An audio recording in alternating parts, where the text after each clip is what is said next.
it's been months that there's no life during pandemic days, but life must go on.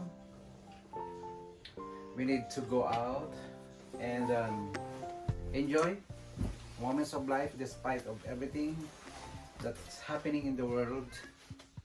So I make sure that we have to enjoy every moment because we only live once. So we need to make moments, cherish every moment, for we're getting old every day, and we only live at once, so enjoy. So not to be bored, I'm going out of the house and just keep walking to enjoy the beauty of nature, the beautiful color of autumn trees, red, yellow, green, and the freshness of air while walking. So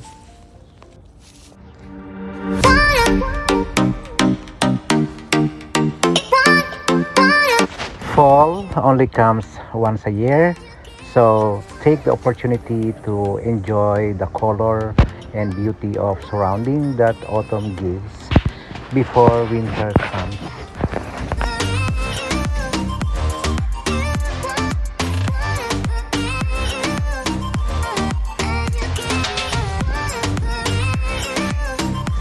I love the different colors of the plants, trees, and flowers.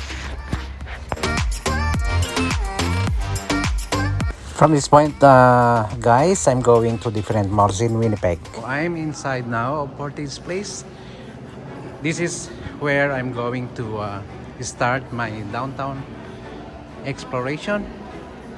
So stay tuned on my channel and I'll show you more of my vlogs on the downtown Winnipeg.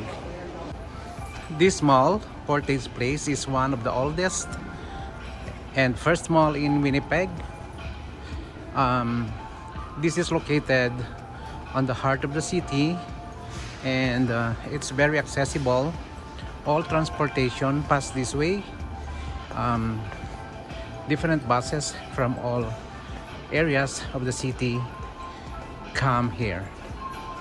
So right now I'm here in the food court of Portage Place, and people here are observing social distancing.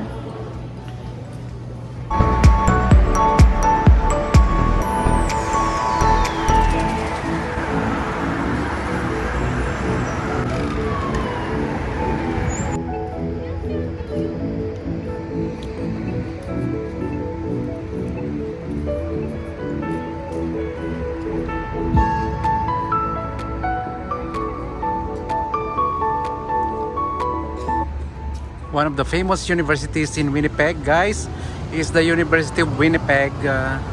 It's just located at the central part of downtown Winnipeg. It is one of the oldest and famous in Manitoba.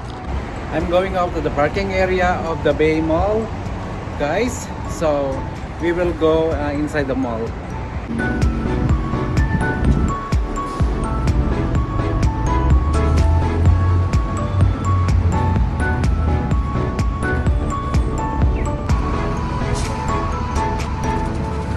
Guys, this is the heart of the city of Winnipeg. This is along Portage Avenue, and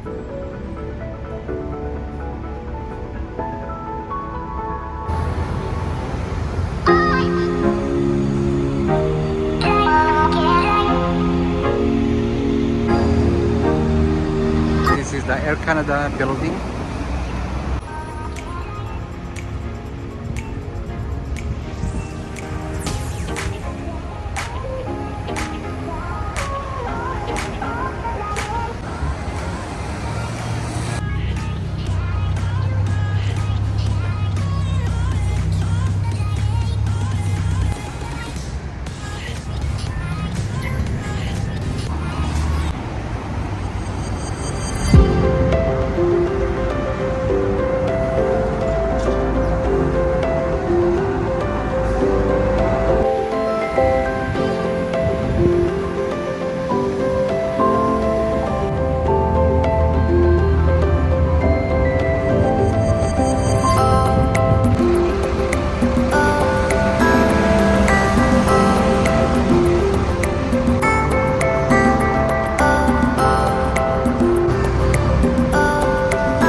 This is the Millennium Library of Winnipeg.